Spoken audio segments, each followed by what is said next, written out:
Hello friends, कैसे हैं आप सब लोग। आशा करता हूँ कि आप सब लोग बहुत अच्छे होंगे, मस्त होंगे, स्वस्थ होंगे। दोस्तों, बहुत दिनों से आप जिन वैकेंसी का इंतज़ार कर रहे थे, आखिर आपका इंतज़ार जो है आज वो ख़त्म हो गया है। एसएससी ने एसएससी CHSL की जो वैकेंसी है उसका नोटिफिकेशन आउट कर दिया है। अब मैं आपको एक बात बता दूं, अगर आप मेरे साथ में इस वीडियो में बने रहेंगे और आप डिसेबल्ड है किसी भी कैटेगरी में, तो ये समझ लीजिए पूरे यूट्यूब पर आपको एक भी वीडियो देखने की ज़रूरत नहीं पड़ेगी। अगर आपने इस वीडियो को ध्यान से देख लिया तो मैं इसी तरीके से नहीं कह रहा हूँ, एक बार आप इस वीडियो को देखकर देखिए। मैं बहुत अच्छे से इसमें दिव्यांगजनों से रिलेटेड जितनी भी बातें हैं, उनको राइटर की क्या प्रॉब्लम है या राइटर किस तरीके से लेना है, टाइम किस तरीके से मिलेगा, कौन कौन डिसेबल्ड अप्लाई कर सकते हैं, कौन नहीं कर सकते हैं, इसके अलावा एज में कितना रिलैक्सेशन मिलेगा और इसमें सैलरी कितनी रहेगी, और आपको टाइम जो मिलता है वो टाइम किस तरीके से मिलेगा, किस डिसेबल को कौन सा एनेक्सर लगाना है, ये सारी बातें मैं आपको लाइन बाय लाइन आगे बताने वाला हूँ। इसलिए आपको इस वीडियो को ध्यान से देखना पड़ेगा और बहुत अच्छे से देखना पड़ेगा, फिर आपको कोई भी वीडियो देखने की ज़रूरत नहीं पड़ेगी। डिसेबल्ड के लिए ये बहुत अच्छी वीडियो है, इसलिए इसको ध्यान से ज़रूर देखना। तो चलिए टाइम वेस्ट नहीं करेंगे, सारी बातें हम लाइन बाय लाइन देखते चले जाएंगे। बिल्कुल भी 1 मिनट का टाइम आपका वेस्ट नहीं होगा। तो चलो शुरू करते हैं। बस आपसे एक रिक्वेस्ट है कि दिव्यांग भाई बहनों के लिए, मेरे लिए, मेरी मेहनत के लिए इस वीडियो को लाइक कर दो और चैनल को सब्सक्राइब करने के बाद में बेल आइकन को ज़रूर दबा दो, ताकि इसकी फॉर्म किस तरीके से भरना है, जैसे मैं अगली वीडियो डालूँ तो उसका नोटिफिकेशन आपको मिल जाए। चलो हम शुरू करते हैं। दोस्तों देखो, ये वैकेंसी जो है ये 12th लेवल की वैकेंसी है। मतलब अगर आपने इंटर कर लिया है या आप इंटर में अपेयरिंग में हैं तो आप इसको अप्लाई कर सकते हैं, कोई भी दिक्कत नहीं, आराम से अप्लाई कर सकते हैं। देखो, ये फॉर्म फिल होना शुरू हो गए हैं 23 जून 2025 से, और ये 18 जुलाई 2025 तक फॉर्म फिल किए जाएंगे। इसकी लास्ट डेट जो है फॉर्म को फीस सबमिट करने की, वो 19 जुलाई 2025 है। ऐसे ही अगर आपके फॉर्म में कोई गलती हो जाती है तो उसमें करेक्शन करने के लिए 23 जुलाई से 24 जुलाई तक विंडो ओपन रहेगी, आप उसमें करेक्शन कर सकते हैं। सबसे अच्छी बात यह है कि इसमें आपकी एग्ज़ाम डेट भी बता दी गई है। आपका टायर 1 का एग्ज़ाम जो है वो 8 सितंबर से 18 सितंबर के बीच में हो जाएगा, और टायर 2 का एग्ज़ाम भी आपका फरवरी-मार्च 2026 में हो जाएगा। देखो, जो ये पोस्ट है ये lower division clerk LDC junior secretariat assistant JSA की पोस्ट है। इसमें पे लेवल 2 यानी आपकी जो सैलरी रहेगी वो 19,900 से लेकर 63,200 के बीच में रहने वाली है। इसी तरीके से इसमें अगली जो पोस्ट है वो डेटा एंट्री ऑपरेटर DEO, इसका पे लेवल 4 रहेगा, जो 25,500 से लेकर 81,100 तक आपकी सैलरी रहेगी। और लेवल 5 की भी इसमें वैकेंसी है, जिसमें 29,200 से 92,300 तक आपकी सैलरी रहने वाली है। ऐसे ही data entry operator grade A की भी इसमें पोस्ट है, ये लेवल 4 मिलेगा इसमें आपको, और 25,500 से 81,100 के बीच में आपकी सैलरी रहेगी। दोस्तों, अगर मैं टोटल वैकेंसी की बात करूं तो यहाँ पर अभी इन्होंने 3,181 पोस्ट पर जो है नोटिफिकेशन निकाला है, लेकिन ये पोस्ट अभी बढ़ेगी और इसी में डिसेबल्ड भाई बहनों को रिजर्वेशन दिया जाएगा। अब सबसे ज़रूरी चीज़ देख लो कि कौन कौन डिसेबल्ड इसमें अप्लाई कर सकते हैं। जो डेटा एंट्री ऑपरेटर और data entry operator grade A की पोस्ट है, उसमें अगर लो विज़न है तो अप्लाई कर सकते हैं, टोटली ब्लाइंड इसमें अप्लाई नहीं कर सकते। डेफ और HH वाले अप्लाई कर सकते हैं। और अगर मैं लोकोमोटर कैटेगरी में बात करूं, यहाँ पर लोकोमोटर या OH, बहुत लोग कन्फ्यूज़न होते हैं कि इसमें OH की पोस्ट नहीं है, तो जो C वाले नंबर पर है ये OH या लोकोमोटर डिसेबल्ड की ही पोस्ट है। तो यहाँ पर अगर आपके एक हाथ में दिक्कत है तो आप अप्लाई कर सकते हैं, दोनों हाथों में दिक्कत है तो भी अप्लाई कर सकते हैं, या एक पैर में प्रॉब्लम है तो भी अप्लाई कर सकते हैं, दोनों पैरों में प्रॉब्लम है तो भी अप्लाई कर सकते हैं। एक हाथ एक पैर वाले भी CP, leprosy cure, down syndrome, acid attack, और इसके अलावा अगर कोई मस्कुलर डिस्ट्रोफी वाले हैं तो वो भी अप्लाई कर सकते हैं। SD और SI वाले हैं विदाउट न्यूरोलॉजिकल लिम्स डिसफंक्शन के, तो वो भी अप्लाई कर सकते हैं। इसके अलावा अगर कोई ASD है मॉडरेट वाले, या ID वाले हैं, या SLD है, या मेंटल इलनेस वाले हैं, वो भी अप्लाई कर सकते हैं। या अगर किसी को मल्टीपल डिसेबिलिटी है तो वो भी यहाँ पर अप्लाई कर सकते हैं। अगली पोस्ट जो लोअर डिवीज़न क्लर्क और जूनियर सेक्रेटरियन असिस्टेंट की है, उसमें अगर आप टोटली ब्लाइंड है तो भी अप्लाई कर सकते हैं, लो विज़न है तो अप्लाई कर सकते हैं। डेफ HH वाले भी अप्लाई कर सकते हैं। और लोकोमोटर डिसेबिलिटी में एक हाथ वाले, दोनों हाथों वाले, एक पैर वाले, दोनों पैरों वाले, एक हाथ एक पैर वाले, और CP, leprosy cured, down syndrome, acid attack, muscular dystrophy, SD, SI वाले भी अप्लाई कर सकते हैं। और इसके अलावा एएसडी माइल्ड हो या मॉडरेट हो, और आईडी और एसएलडी और मेंटल इलनेस और मल्टीपल इलनेस वाले भी इसमें अप्लाई कर सकते हैं। आप इंडिया के किसी भी स्टेट से है, आप इसमें अप्लाई कर सकते हैं। एज इसमें 18 से 27 वर्ष मांगी गई है, लेकिन डिसेबल्ड भाई बहनों को बिल्कुल भी घबराने की ज़रूरत नहीं है, क्योंकि यहाँ पर दिव्यांग भाई बहनों को अगर कोई पीडब्ल्यूडी कैंडिडेट अनरिजर्व के है, जनरल के है, तो उसको 10 वर्ष की छूट मिलेगी। पीडब्ल्यूडी ओबीसी के है तो उनको 13 वर्ष की छूट मिलेगी, और अगर पीडब्ल्यूडी एससी एसटी के हैं तो उनको 15 ईयर्स का रिलैक्सेशन एज में मिलेगा। बाकी अगर कोई विडो, डाइवर्सिस महिलाएं भी हैं तो उनको भी यहाँ पर 35 वर्ष 40 वर्ष की छूट मिलेगी। अब देखो, मैं इसमें क्वालिफ़िकेशन भी आपको बता देता हूँ। सबसे पहले 1/1/2026 तक आपकी क्वालिफ़िकेशन कंप्लीट होनी चाहिए 12th की। डेटा एंट्री ऑपरेटर और data entry operator grade A में जो है वो आपको 12th पास होना चाहिए या अपेयरिंग में होने चाहिए। ये आपका साइंस स्ट्रीम से होना चाहिए और मैथमेटिक्स आपका एक सब्जेक्ट रहा हो।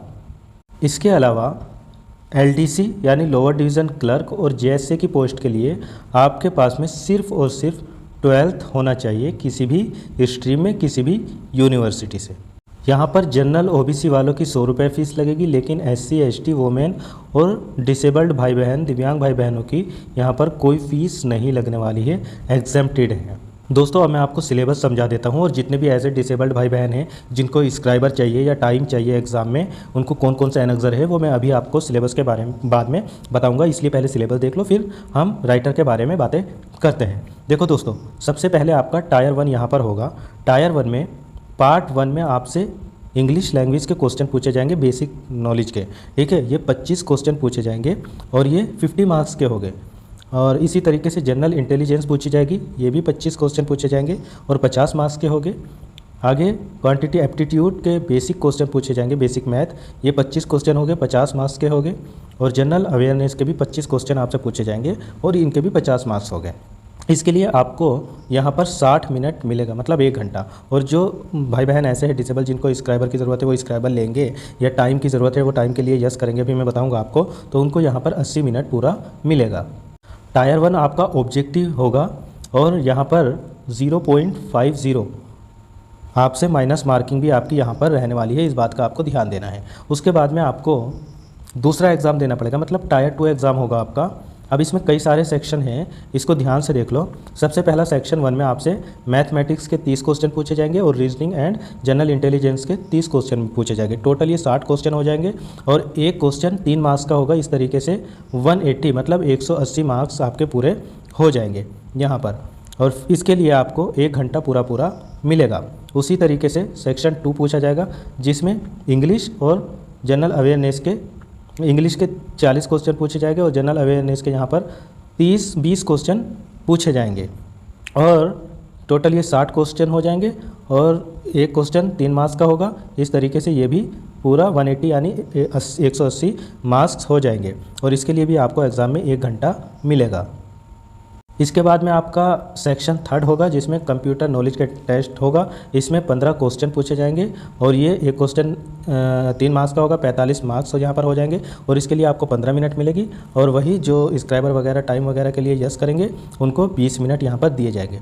फिर आपका पार्ट ए, यहाँ पर स्किल टेस्ट होगा, जो DEO वाली पोस्ट है उनके लिए, ठीक है। सेक्शन 4 होगा ये।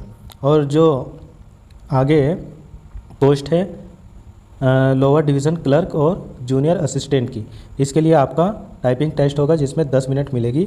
और जो डिसेबल्ड यहाँ पर स्क्राइबर या पैसेज रीडर लेंगे उनको 15 मिनट यहाँ पर मिलेगी। और इसमें मैं आपको ये भी बताने वाला हूँ, जो परमानेंटली डिसेबल्ड है, जिनके जैसे दोनों हाथों में प्रॉब्लम है या एक हाथ में वो लिख नहीं सकते, बिल्कुल टाइपिंग नहीं कर सकते, तो उनको एक एनेक्सर देना होगा, उनको टाइपिंग में छूट मिल जाएगी। तो इतना आपका हो गया, ये टाइपिंग वगैरह आपके होने के बाद में फिर आपका फाइनल रिजल्ट आएगा। दोस्तों अब जिन दिव्यांग भाई बहनों को स्क्राइबर की ज़रूरत है वो यहाँ पर 5 मिनट रुक के बहुत अच्छे से देख लो। मैं सब कुछ समझाने वाला हूँ। यहाँ पर देखो, जो टोटली ब्लाइंड है या जिनके दोनों हाथों में प्रॉब्लम है वो अपना स्क्राइबर भी ले सकते हैं और एसएससी के थ्रू भी ले सकते हैं। यहाँ पर आप लोगों को कोई भी एनेक्सर बनवाने की ज़रूरत नहीं है। ठीक है, अब आगे आते हैं हम।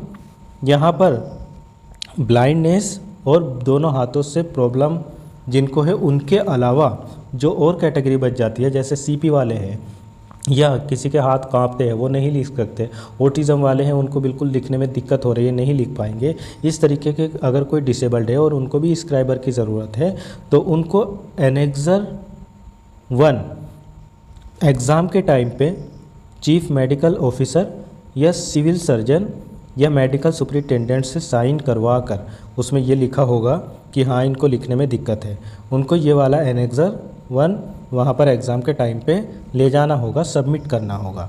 अब आगे अगर हम देखें 7.3 वाले ऑप्शन पर, तो यहाँ पर वो वाले डिसेबल्ड जो 40% डिसेबिलिटी से कम है उनका डिसेबिलिटी सर्टिफिकेट, मतलब 40% से वो कम है, 30% है या 30 से कुछ ऊपर है लेकिन 40% से कम है और उनको भी लिखने में दिक्कत है और वो भी नहीं लिख पाते, उनका हाथ काँप रहा है या कोई और दिक्कत है, तो इस तरीके के जितने भी लोग हैं उन लोगों को एनेक्सर 1A एग्ज़ाम के टाइम पर वही सिविल सर्जन से साइन वगैरह करवा के ले जाना होगा।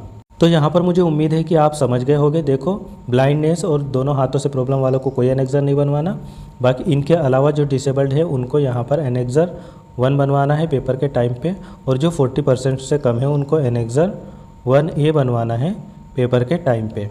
अब इन्होंने ये साफ साफ लिखा है कि जब आप फॉर्म फिल करेंगे, मैं आपको बताऊंगा अभी जब फॉर्म फिल करके बताऊंगा, इसीलिए चैनल को सब्सक्राइब कर लेना, तो वो लोग यहाँ पर यस करेंगे तभी उनको मिलेगा और वो अपना स्क्राइबर ले सकते हैं, ये इन्होंने लिखा है, या कमीशन की तरफ से आप ले सकते हैं। ठीक है, और इसके अलावा कई सारी बातें हैं। अगर आप अपना स्क्राइबर लेंगे तो उसका पहले एग्ज़ाम से पहले जब एडमिट कार्ड आने शुरू हो जाएंगे तब आपको राइटर का भी OTR करना होगा, उसका मोबाइल नंबर पे OTP जाएगा, वो मैं प्रोसेस आपको समझा दूंगा। बाकी इन्होंने लिखा है कि जो आपका राइटर बनेगा, स्क्राइबर होगा, वो उस जैसे मान लीजिए SSC CGL का आप एग्ज़ाम देने जा रहे हैं और आपने किसी को अपना स्क्राइबर बनाया, तो उस स्क्राइबर ने आपके SSC CHSL का फॉर्म ना फिल किया हो, अगर आप CHSL फॉर्म में बैठ रहे हैं तो ये सारी कंडीशन है, और वो आपका जितना आप बोलेंगे उतना करेंगे और आपसे एक स्टेप उसकी क्वालिफ़िकेशन कम होनी चाहिए। दूसरी बात इन्होंने ये भी लिखी है कि एग्ज़ाम के टाइम पे कुछ भी अगर गड़बड़ ऐसा दिखता है तो दोनों को ही कैंसिल कर दिया जाएगा, उस राइटर को भी आपके और आपको भी। और इसके अलावा इन्होंने ये भी लिखा है कि आपका जो राइटर है वो राइटर एक बार उसको देख लेना, उसका नाम जो इन्होंने डिबार्ड किया है, मतलब जो इन्होंने SSC ने बहुत सारे लोगों को एग्ज़ाम से वंचित कर दिया था, मतलब वो अब एग्ज़ाम नहीं दे पाएंगे 3 साल तक SSC का, तो वो कोई ऐसा बंदा तो नहीं है, उस लिस्ट में उसका नाम तो नहीं है, ऐसे लोगों की पहचान कर लेना तभी आप उसको अपना स्क्राइबर बनाना। ये सारी बातें यहाँ पर इन्होंने लिख दी है। बाकी एग्ज़ाम के टाइम पे जो आपके एनेक्सर वगैरह हो गए वो आप अच्छे से ध्यान से देखेंगे। और इन्होंने ये भी कहा है कि मान लीजिए आपने कोई अपना कैंडिडेट लिया स्क्राइबर और वो स्क्राइबर किसी वजह से ना आ पाया या उसने आपको धोखा दे दिया, तो उस समय पर SSC अपना हाथों हाथ अपना स्क्राइबर आपको वहाँ से प्रोवाइड करा देगी, ये इन्होंने लिखा है। बाकी जो भाई बहन ऐसे हैं जिनको राइटर की ज़रूरत नहीं है लेकिन उनको टाइम की ज़रूरत है, उनको टाइम ज़्यादा लगता है लिखने में, वो चाहते हैं कि उनको टाइम मिल जाए, तो वो यहाँ पर मैं बताऊँगा आपको फॉर्म फिल करते समय कौन सा ऑप्शन यस करना है, कौन सा नो करना है। तो आप उसको अगर यस कर देंगे तो आपको 20 मिनट एक्स्ट्रा एग्ज़ाम में मिल जाएगा, बिना राइटर बिना स्क्राइबर लिए भी। और अगर कोई पार्शियली ब्लाइंड है, वो अपना ग्लासेस वगैरह मैग्नीफायर ले जाना चाहता है एग्ज़ाम में, तो उनको एग्ज़ाम हॉल में छूट दी जाएगी, वो अपना मैग्नीफायर वगैरह ले जा सकते हैं।